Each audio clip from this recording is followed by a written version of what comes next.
En tiempos de desesperanza es muy difícil alentar al que no tiene esperanza. Y esto es lo que sucede hoy en día. O sea, nos pasa, a ti y a mí nos pasa que hablando con la gente vemos que no hay esperanza. Cuando la vida que vivimos y en la que hemos confiado es atacada en sus fundamentos, entonces se produce en nosotros desestabilización, ¿sabes? Entonces nos desestabilizamos en todo lo que nosotros somos. Entonces, por eso hoy el mensaje es esperanza. Esperanza que necesitamos tener, esperanza que necesitamos vivir. Y el pasado 11 de marzo, que fue esta semana, pasó casi de puntillas el 16 aniversario de los atentados terroristas en Atocha, en Madrid. Y toda la crisis actual, lo que estamos viviendo en cuanto al coronavirus y demás, ha hecho que pasemos por alto esa fecha tan significativa en nuestra vida, que nos recuerdan una realidad reciente, una historia que cambia después de esos atentados. No solamente fue ese, sino el 11 de marzo, después en Londres otro, y así sucesivamente en Barcelona recientemente, hace unos pocos años. Todo eso nos desestabiliza, todo eso nos pone en guardia acerca de lo que nosotros somos.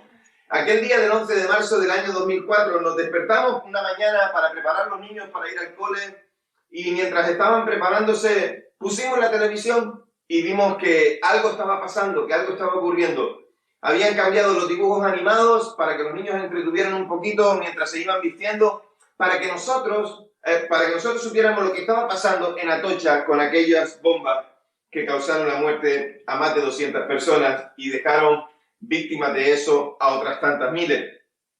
Lo cierto es que aquello asoló nuestras vidas y nos hizo dudar de nuestra seguridad. Nos hizo dudar de quiénes somos y en qué estábamos fundamentados. Porque los hombres se fabrican sus ideales, y esos ideales que los hombres se fabrican son ideales inestables. Los servicios de emergencia hicieron una labor extraordinaria, y una de las cosas que pidieron es que todos aquellos que pudieran ayudar hicieron un llamamiento para que todos fueran al lugar donde estaban las familias esperando una noticia acerca de sus familiares. Y yo me presenté allí como pastor evangélico. Algunos pastores fuimos para poder hablar con la gente, consolar, animar, exhortar, para traer un mensaje de esperanza. Pero lo cierto es que una vez que estábamos dentro del recinto, había miles de personas que estaban esperando una noticia, como dije, de sus familiares, y nosotros deambulábamos por aquel lugar sin saber qué decir, sin saber qué contar, porque la desesperanza, la amargura, todo aquello que se vivía, todo aquello que se veía era tan real. La gente estaba pensando, por la mañana todo estaba bien, cuando salieron de casa ahora no está bien, porque no están aquí y no sabemos nada de ellos.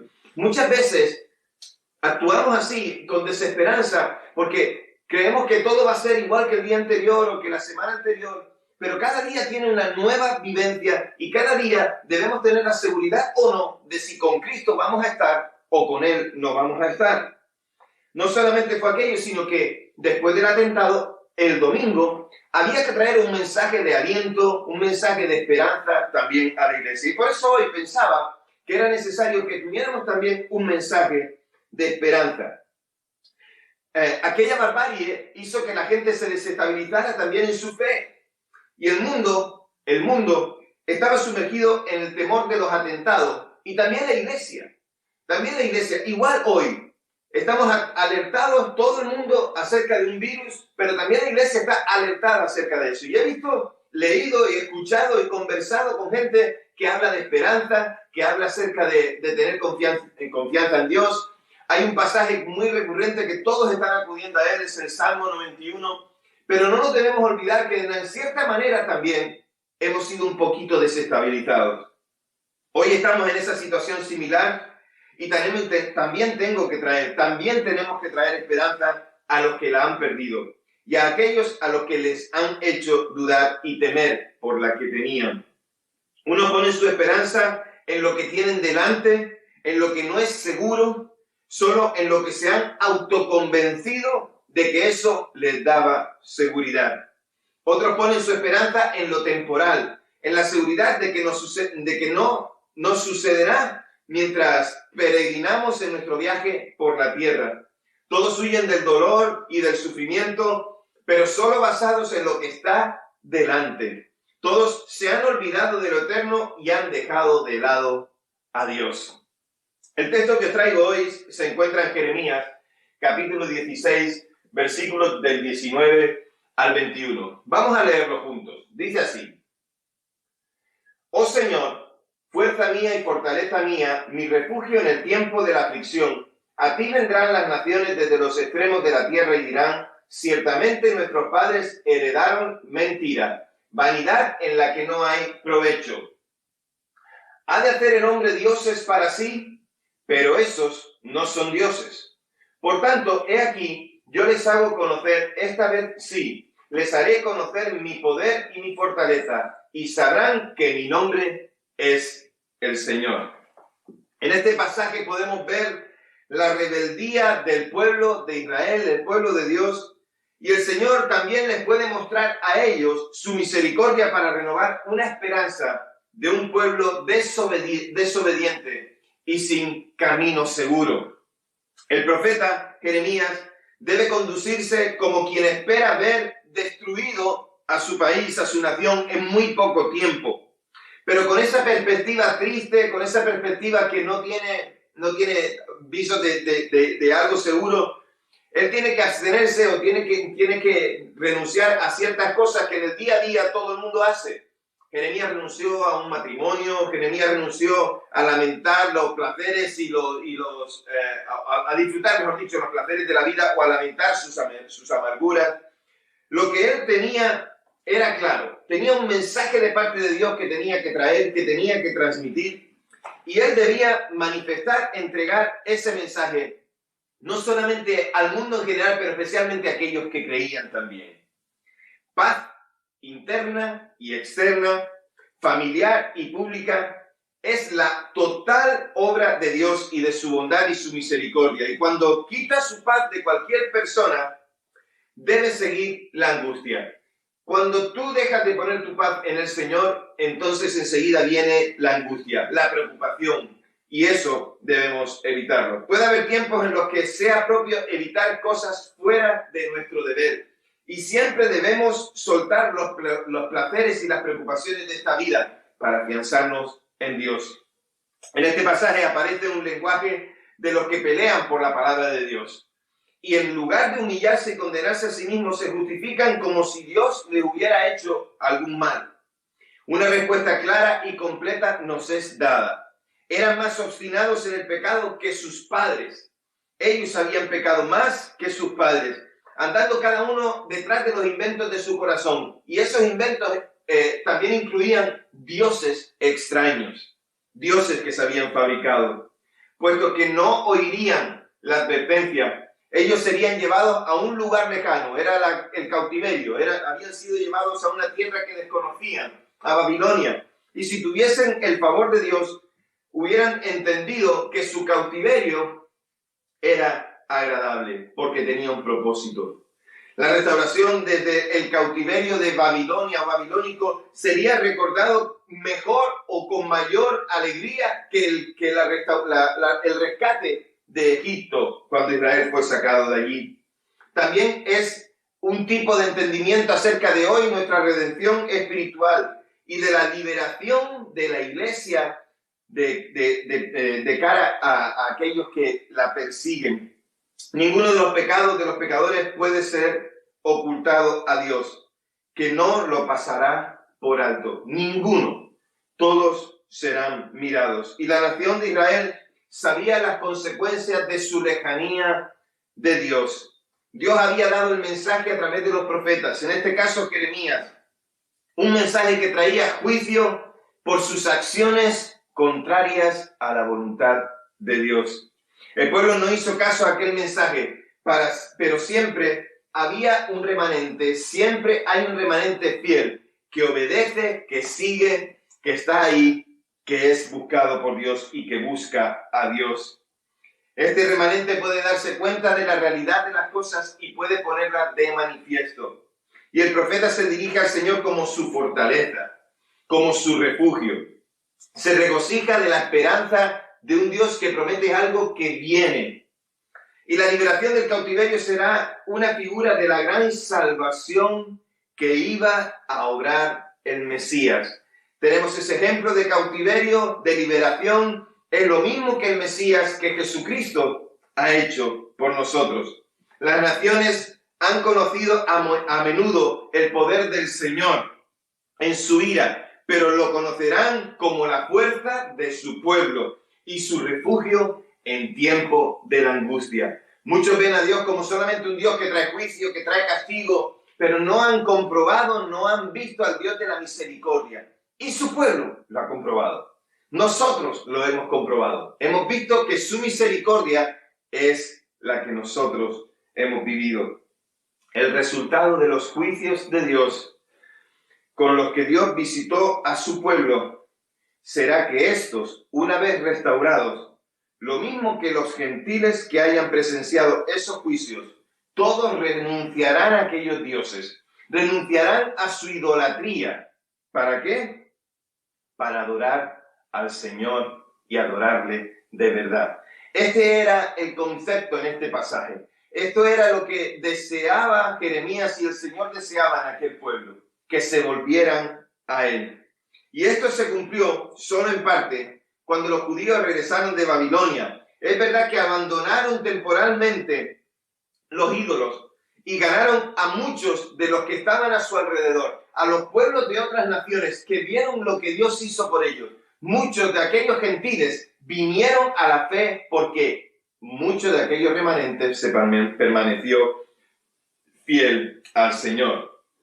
Así que Jeremías protesta indignado por todo lo que sucede con los ídolos, pero también a su vez está esperanzado por la promesa de Dios. Es interesante en ese versículo 21 cómo nos muestra que Él traerá esperanza y traerá restauración, porque Él mostrará que su poder es real. Ese juicio que Él trae es un juicio que tiene también misericordia para aquellos que confían.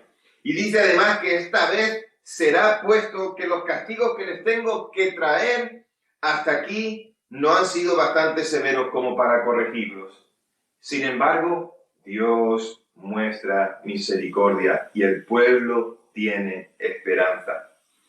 Mi nombre, el nombre del Señor será conocido y será puesto entre medio del pueblo. El nombre que no se puede ni pronunciar, que sería blasfemo aplicárselo a los ídolos. Y esto me recuerda a otros pasajes en la Escritura, como por ejemplo cuando se hicieron el becerro de oro en Egipto. Pusieron el nombre diciendo, este es Dios, este es nuestro Dios. Le adjudicaron el nombre de Dios a otras cosas porque confiaron en otras cosas. Iglesia, nosotros no podemos confiar en otras cosas. Tenemos que tener nuestra confianza puesta en Dios.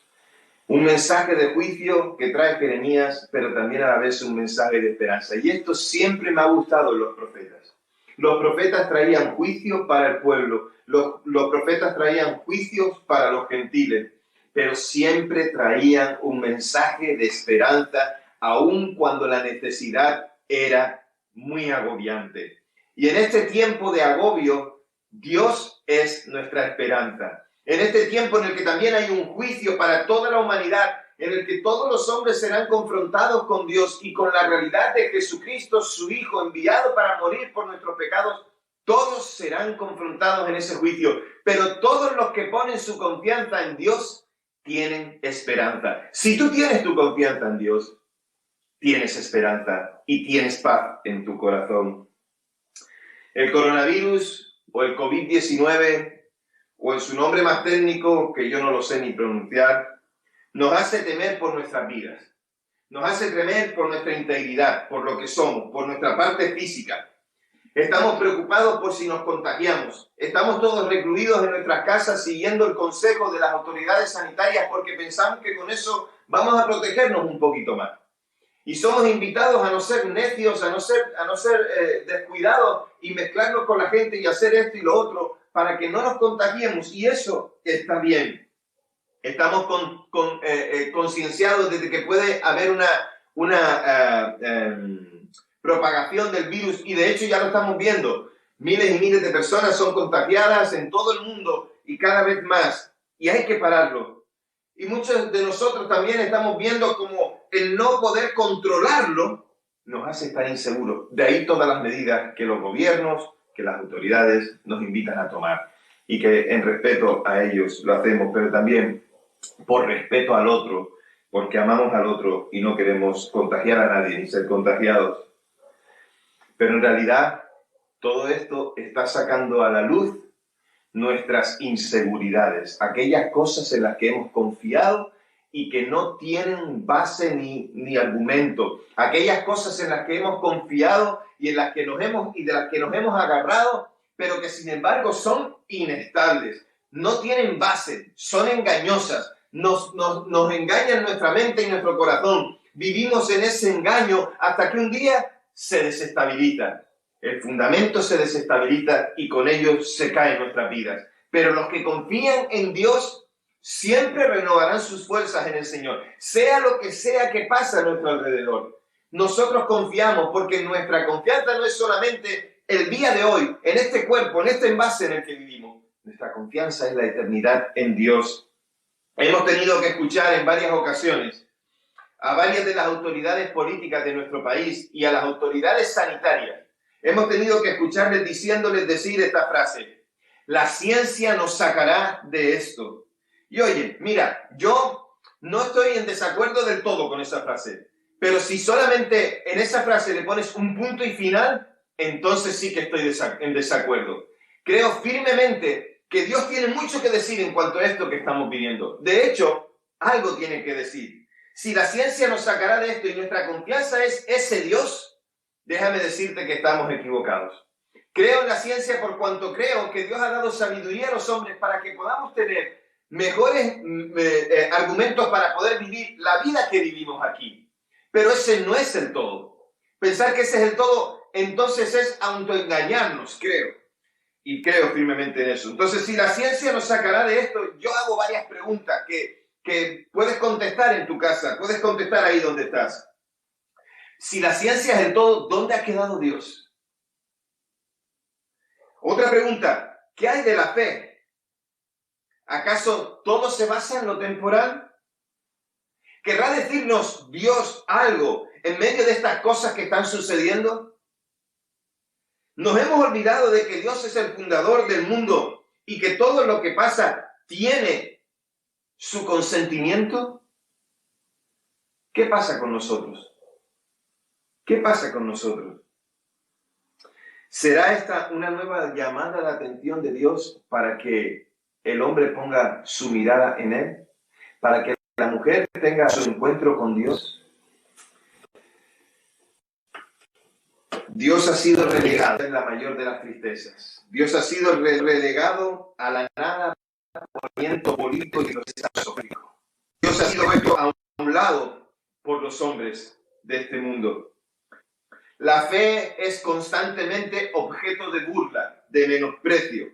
No hay realidad del encuentro con Dios después de la muerte física para tener una eternidad donde se puede estar con Dios o sin Él. Tú eliges qué eternidad quieres vivir. Debemos elegir qué eternidad queremos vivir. Algo que leemos juntos. El Señor da a conocer nuevamente, se da a conocer nuevamente para atraer a la humanidad a su presencia, al encuentro con Él. Dios nos está enfrentando a nuestra realidad. Y es que fuera de Dios no hay seguridad, no hay salvación y no hay vida. Es el momento de derribar los altares de otros dioses que hemos levantado en nuestros corazones para empezar a hacer una adoración real al Dios que es real. Dejemos de un lado a esos dioses que hemos puesto en nuestras vidas diciendo, este es mi Dios. Porque en ese Dios no hay esperanza, en ese Dios no hay confianza, pero en Dios, Yahvé, Rey de los ejércitos, sí que hay confianza plena. Dios sigue queriendo que nuestra mirada la pongamos en su Hijo Jesús, en aquel que murió para cargar toda nuestra culpa. Llevó nuestros pecados para perdonarnos y darnos salvación. Está esperando un arrepentimiento auténtico que nos ponga en cercanía a Él, que nos acerque a Él y nos dé seguridad verdadera.